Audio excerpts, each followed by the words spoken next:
अस्सलाम वालेकुम एवरीवन। उम्मीद है आप सब ठीक होंगे। एवरीडे साइंस के जो हम एमसीक्यूज़ कवर कर रहे हैं ये उसका पार्ट 5 है। इसमें हम वही इंटरमीडिएट और ग्रेजुएशन लेवल के एमसीक्यूज़ को देखेंगे। एमसीक्यूज़ की तरफ बढ़ने से पहले काइंडली आप चैनल को सब्सक्राइब कर दें। इंशाल्लाह पार्ट 6 में हम आपके लिए सोलर सिस्टम पे एक टॉपिक को पूरा एक्सप्लेन करेंगे। तो उस टॉपिक सोलर सिस्टम से बाहर कोई एमसीक्यूज़ नहीं आएगा, आपका पूरा सोलर सिस्टम का टॉपिक उसी में कवर हो जाएगा। चलिए अब बढ़ते हैं अपने एमसीक्यूज़ की तरफ।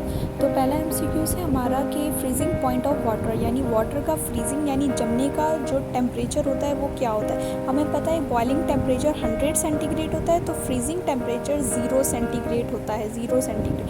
द सेकेंड एमसीक्यूज़ है the time take for sunlight to reach the earth, यानी सूरज की रोशनी ज़मीन तक कितना टाइम लेती है पहुँचने में। 8 मिनट और 20 सेकेंड सूरज की रोशनी अर्थ पर पहुँच जाती है। नेक्स्ट एमसीक्यू से द डिस्टेंस बिटवीन अर्थ और मून, अर्थ यानी ज़मीन और सूरज और चांद के दरमियान का डिस्टेंस कितना है।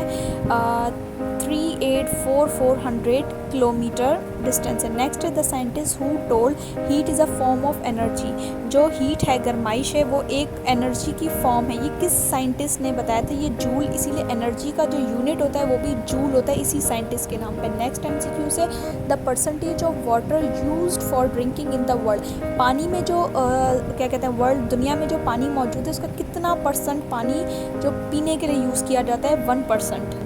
अगला एमसीक्यू से इन स्पेस अवर बॉडी, यानी स्पेस में जब खला में जब जाते हैं यानी अर्थ से दुनिया से बाहर, तो वहाँ पे हमारा जो वेट होता है बॉडी का वज़न वो लॉस हो जाता है, यानी कम हो जाता है, गेन नहीं होता, तभी हवा में उड़ रहे होते हैं।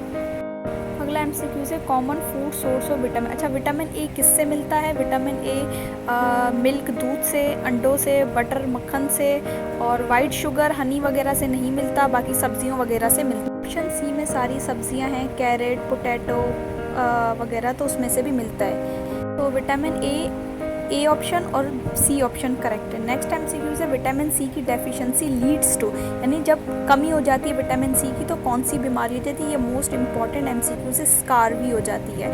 इस तरह ये मोस्ट इंपॉर्टेंट एमसीक्यूज है। उसके बाद नेक्स्ट एमसीक्यूज है कि अप्रॉक्सीमेट एज ऑफ मून, यानी जो उसकी मून की उम्र कितनी है। 4.53 बिलियन ईयर्स, 4.53। अब अगर देखा जाए कि दुनिया अर्थ की एज कितनी है तो वो 4.54 बिलियन, यानी अर्थ थोड़ा सा उससे बड़ा है, यानी अर्थ जो है वो मून से बड़ा है। तो उसके बाद नेक्स्ट एमसीक्यूज पे आता है Japan is called land rising sun, ज़मीन सूरज निकलने की। क्यों उसको कहा जाता है, क्योंकि जापान बिल्कुल ईस्ट में है, सबसे पहला ईस्ट के बिल्कुल आखिर में, यानी सबसे पहले जापान आता है। तो जब सूरज निकलता है तो सबसे पहले जापान में निकलता है, इसीलिए जापान को लैंड ऑफ राइजिंग सन कहा जाता है। उसके बाद लैक ऑफ डैश, किस चीज़ की कमी, डायबिटीज़ की, यानी शुगर की बीमारी जो कहते हैं वो होती है।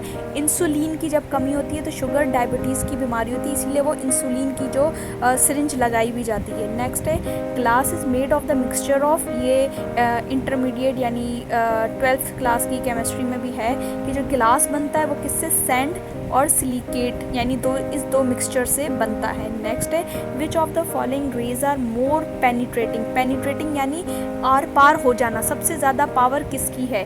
सबसे कम अल्फ़ा की है, फिर बीटा की है, सबसे ज़्यादा गामा रेज की, एक्सरे से भी ज़्यादा गामा की है। नेक्स्ट है a loud speaker changes energy, कौन सी एनर्जी को, साउंड एनर्जी। लाउड स्पीकर से हमें साउंड सुनाई देता है तो, और वो इस तरह याद कर सकते हैं आप इसको कि वो बिजली पे चलता है, यानी इलेक्ट्रिकल जो एनर्जी होती है उसको उसके थ्रू हमें फिर वो साउंड देता है, यानी इलेक्ट्रिकल एनर्जी को साउंड एनर्जी में कन्वर्ट करता है। उसके बाद which of the following is applicable to the planet Venus. अच्छा, जो वीनस है वो सबसे ब्राइटेस्ट, सबसे चमकदार वीनस जो है हमारा प्लैनेट वीनस सबसे ज़्यादा चमकदार है। पिछले पार्ट 3, 2 वगैरह में भी हमने पढ़ा था कि वीनस जो है वो सबसे गर्म भी वीनस है, तो सबसे ब्राइटेस्ट भी यहाँ पे वीनस ही है। नेक्स्ट है which of the following planet orbits around the sun in a clockwise. जी, क्लॉकवाइज यहाँ पे ये याद रखिएगा, मोस्ट इम्पॉर्टेंट है कि कौन सा ऐसा प्लैनेट है, प्लैनेट मतलब सैयारा, जैसे एक दुनिया है इस तरह दूसरे भी प्लैनेट हैं। तो अभी 8 प्लैनेट्स जो हैं उनमें से जो वीनस है वो एक वाहिद है जो क्लॉकवाइज डायरेक्शन, यानी बाकी सबसे उल्टी डायरेक्शन में होता है। तमाम प्लैनेट एंटी क्लॉकवाइज डायरेक्शन में घूमते हैं और जो वीनस है वो क्लॉकवाइज डायरेक्शन में घूमता है, ये सबसे अलग डायरेक्शन में घूमता है। ये एमसीक्यूज़ इंपॉर्टेंट एमसीक्यूज़ है, आप पार्ट 6 भी लाजमी देखिएगा, उसमें मैं पूरा सोलर सिस्टम इंशाल्लाह कवर करूँगी और सारे इंपॉर्टेंट एमसीक्यूज़ बताऊँगी। नेक्स्ट है द आउटर मोस्ट लेयर। अच्छा, स्किन जो हमारी है, ये जो चमड़ी है हमारी, इसकी सबसे ऊपर 3 लेयर्स होती हैं, ठीक है। तो चमड़ी की स्किन की 3 लेयर्स है। सबसे ऊपर वाली एपिडर्मिक्स यानी ऊपर वाली जो लेयर होती है उसको एपिडर्मिक्स। नेक्स्ट है बिग बैंग थ्योरी एक्सप्लेन। अब बिग बैंग थ्योरी कहते हैं, एक समझे कि एक धमाका हुआ था, जो कहते हैं कि जैसे कि हमें मालूम है कि एक धमाका हुआ था जिसके बाद ये कायनात दुनिया वजूद में आई थी, तो बिग बैंग थ्योरी उसी को कहते हैं, एक्सप्लोजन यानी धमाके को। तो उसको थ्योरी एक्सप्लेन क्या बताती है हमें, ओरिजिन ऑफ द यूनिवर्स, किसका यानी दुनिया इस तरह बनी थी ये बताती, ओरिजिन यानी बनना।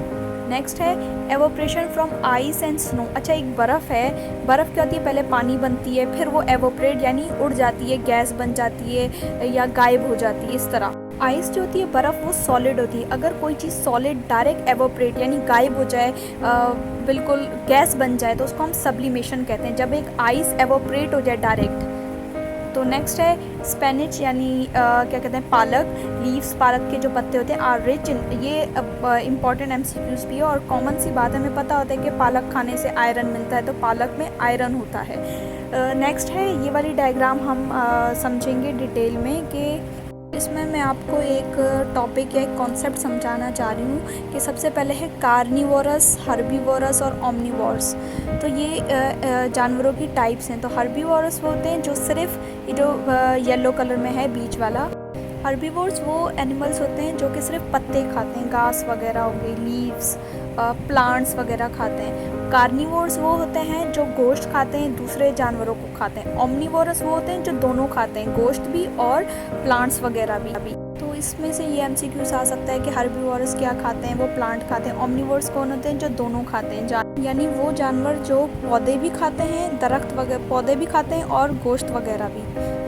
अगर आपका कोई सवाल हो या कुछ समझ में ना आया हो तो आप कमेंट बॉक्स में कमेंट कर सकते हैं। काइंडली वीडियो को लाइक ज़रूर कीजिएगा और चैनल को सब्सक्राइब कर दें, ताकि जो इम्पॉर्टेंट एमसीक्यूज़ हैं एवरीडे के साइंस के मैं अपलोड करने लगी हूँ वो आपसे कहीं रह ना जाए, मिस ना हो जाए।